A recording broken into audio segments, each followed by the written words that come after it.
যদি গৌৰৱ গগৈ পাকিস্তানী এজেণ্ট লগে লগে গৌৰৱ গগৈ গ্ৰেপ্তাৰ কৰিব লাগে হয়নে নহয় কওক সেই কথাটো আপোনালোকে মানে গৌৰৱ গগৈ যদি চোৰাংচোৱা গৌৰৱ গগৈ যদি ভাৰতৰ গোপন তথ্য পাকিস্তান বহিৰাষ্ট্ৰ এখনক যদি যোগান ধৰিছে তেওঁ গ্ৰেপ্তাৰ কৰিব লাগে নে নাই গৌৰৱ গগৈ গ্ৰেপ্তাৰ কৰিব লাগে সেই কথা তেওঁ নকয় এতিয়া জাতিৰ শত্ৰুক ভাৰতৰ ৰাষ্ট্ৰৰ বিৰুদ্ধে কৰা ষড়যন্ত্ৰৰ কাৰণে গৌৰৱ গগৈ জেলত নপঠিয়াই এনেকৈ সংবাদমেল পাতি চিঞৰ বাখৰ লগাই থাকিলে সেইটো কোনোবাই বিশ্বাস কৰিব নেকি পাকিস্তানী এজেণ্ট বুলি যে মুখ্যমন্ত্ৰীৰ মুখত শুনি আছোঁ সেই পাকিস্তানী এজেণ্টজনৰ মুখ্যমন্ত্ৰী হিচাপে হিমন্ত বিশ্ব শৰ্মা কেলৈ আছে আজি হিমন্ত বিশ্ব শৰ্মাৰ জীৱনৰ আটাইতকৈ ডাঙৰ দীঘল যিটো প্ৰেছ মিট সেই প্ৰেছ মিট চালোঁ গৌৰৱ গগৈ পাকিস্তানী এজেণ্ট সম্পৰ্কত তেওঁ যিটো প্ৰেছ মিট আগবঢ়ালে 2.5 ঘণ্টা দিল্লীৰ পৰাও বোলে ফ্লাইটৰ টিকেট কাটি মানে কেইবাগৰাকী সাংবাদিকক গুৱাহাটীলৈ নিমন্ত্ৰণ কৰি গৌৰৱ গগৈ যে এগৰাকী পাকিস্তানী এজেণ্ট সেই কথাটোক লৈ তেওঁ SITয়ে যি প্ৰতিবেদন প্ৰকাশ কৰি থৈছিলে তাক ৰাজহুৱা কৰিছে বুলি কৈছে গৌৰৱ গগৈ পাকিস্তানী এজেণ্ট সম্পৰ্কত তেওঁৰ দীঘলীয়া প্ৰেছ মিটখন শুনিলোঁ এই প্ৰেছ মিটটোত একেই জুবিনদাৰ চাৰ্জশ্বিটখনত যে একো মাল মতং নাছিলে এতিয়া গৌৰৱ গগৈ এগেইনষ্টত যিবিলাক কথা বতৰা আমি দেখিছোঁ সঁচাকৈ কল্পনাৰ ভিত্তিত কেইটামান কথা কোৱা নিচিনাই পাইছোঁ আৰু তাত একো মাল মতং আমি বিচাৰি পোৱা নাই যদি গৌৰৱ গগৈ পাকিস্তানী এজেণ্ট লগে লগে গৌৰৱ গগৈ গ্ৰেপ্তাৰ কৰিব লাগে হয়নে নহয় কওক সেই কথাটো আপোনালোকে মানে গৌৰৱ গগৈ যদি চোৰাংচোৱা গৌৰৱ গগৈ যদি ভাৰতৰ গোপন তথ্য পাকিস্তান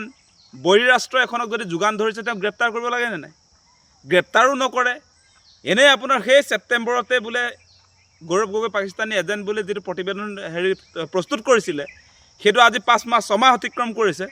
গৌৰৱ গগৈ যদিহে আমাৰ ভাৰতৰ শত্ৰু পাকিস্তানী এজেণ্ট তেনেহ'লে তেওঁক জেল পঠিয়াব লাগে নে সংবাদমেল দিব লাগে সংবাদমেল দিছে ঠিকে আছে ৰাইজে জনাৰ প্ৰয়োজন আছে ৰাইজক জনাইছে কিন্তু লগে লগে সংবাদমেলখন শেষ হোৱাৰ লগে লগে গৌৰৱ গগৈ জেলত যাব লাগে সেই কাম নকৰে এতিয়া মুখ্যমন্ত্ৰীয়ে সেই দায়িত্ব নলয় গৌৰৱ গগৈ গ্ৰেপ্তাৰ কৰিব লাগে সেই কথা তেওঁ নকয় এতিয়া জাতিৰ শত্ৰুক ভাৰতৰ ৰাষ্ট্ৰৰ বিৰুদ্ধে কৰা ষড়যন্ত্ৰৰ কাৰণে গৌৰৱ গগৈ জেলত নপঠিয়াই এনেকৈ সংবাদমেল পাতি চিঞৰ বাখৰ লগাই থাকিলে সেইটো কোনোবাই বিশ্বাস কৰিব নেকি মানে গৌৰৱ গগৈ সম্পৰ্কত সেই যে আমি আজি প্ৰায় এবছৰ ধৰি পাকিস্তানী এজেণ্ট বুলি যে মুখ্যমন্ত্ৰীৰ মুখত শুনি আছোঁ সেই পাকিস্তানী এজেণ্টজনৰ মুখ্যমন্ত্ৰী হিচাপে হিমন্ত বিশ্ব শৰ্মা কেলৈ আছে আজি পাকিস্তানী এজেণ্টজনক কিয় গ্ৰেপ্তাৰ কৰিব নোৱাৰে আজি অসমৰ গৃহ বিভাগৰ মন্ত্ৰীৰ দায়িত্ব হিমন্ত বিশ্ব শৰ্মা নিজে আৰু এনেকুৱা এখন আমি SITৰ প্ৰতিবেদন দেখিলোঁ এইটো গৌৰৱ গগৈ পাকিস্তানী এজেণ্ট সম্পৰ্কত সেই তদন্ত প্ৰক্ৰিয়াটোত SITৰ তদন্ত প্ৰক্ৰিয়াটোত পাকিস্তানত মানে গৌৰৱ গগৈ থকা মেলা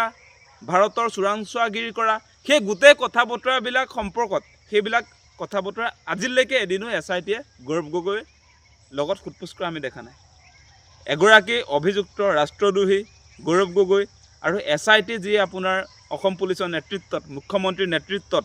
যি SIT গঠন কৰিলে সেই SITয়ে আজিৰ দিনটোলৈকে আজি মুখ্যমন্ত্ৰী হিমন্ত বিশ্ব শৰ্মাই ইতিহাসৰ আটাইতকৈ দীঘলীয়া সংবাদমেল পতা সময়ছোৱালৈকে SITয়ে গৌৰৱ গগৈ সোধপোছ কৰা আমি দেখা নাই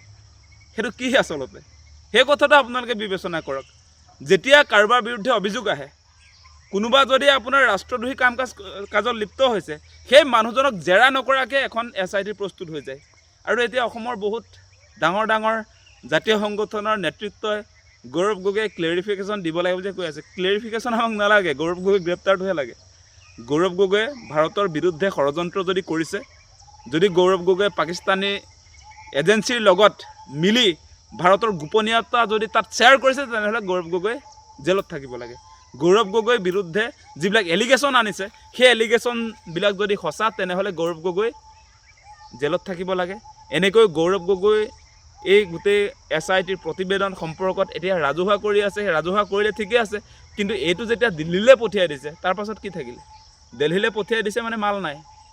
নাই কাৰণে এতিয়া আপোনাৰ দিল্লীলৈ পঠিয়াই দিছে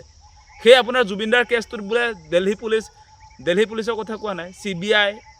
নিয়া সেইবিলাকে কৰিব নোৱাৰে বুলি কৈছিলে যে এতিয়া গৌৰৱ গগৈ কেছটোৰ ক্ষেত্ৰত কিয় অসম পুলিচৰ বিশ্বস্ত এই সেনাবাহিনীবিলাকে আজি এই বিয়াগুম গৃহ বিভাগে কিয় কেছটো ল'ব নোৱাৰে সেই কথাটো কওক আপোনালোকে এতিয়া সেইকাৰণে কথাবিলাক ক্লিয়াৰ হৈ গৈছে যেনেকৈ জুবিনদাৰ হত্যাৰ ক্ষেত্ৰতো SITয়ে যি চাৰ্জশ্বিট দাখিল কৰিলে 12,000 পৃষ্ঠাৰ যি চাৰ্জশ্বিট দাখিল কৰিলে তাত যে একো মাল মতং নাই ঠিক তেনেকৈ আজি গৌৰৱ গগৈৰ বিৰুদ্ধে যিবিলাক এলিগেশ্যন মুখ্যমন্ত্ৰীয়ে দাঙি ধৰিছে একেটাই পাইছোঁ মই কেৱল কল্পনাৰ ভিত্তিত কেইটামান কথা আমি আচলতে শুনিছোঁ কিন্তু সেই কল্পনাৰ ভিত্তিত এগৰাকী মানুহক কেতিয়াও অপৰাধী হিচাপে সজাব নোৱাৰি সেইটো এষ্টাব্লিছ কৰিবলৈ হ'লে যিগৰাকী অভিযুক্ত তেখেতক আচলতে সোধপোছ কৰাৰ প্ৰয়োজন আছিলে সেইটো কিন্তু কৰা নাই গতিকে সেই কথাখিনিয়ে কৈছোঁ ইমান ঠিক নহ'ল নেকি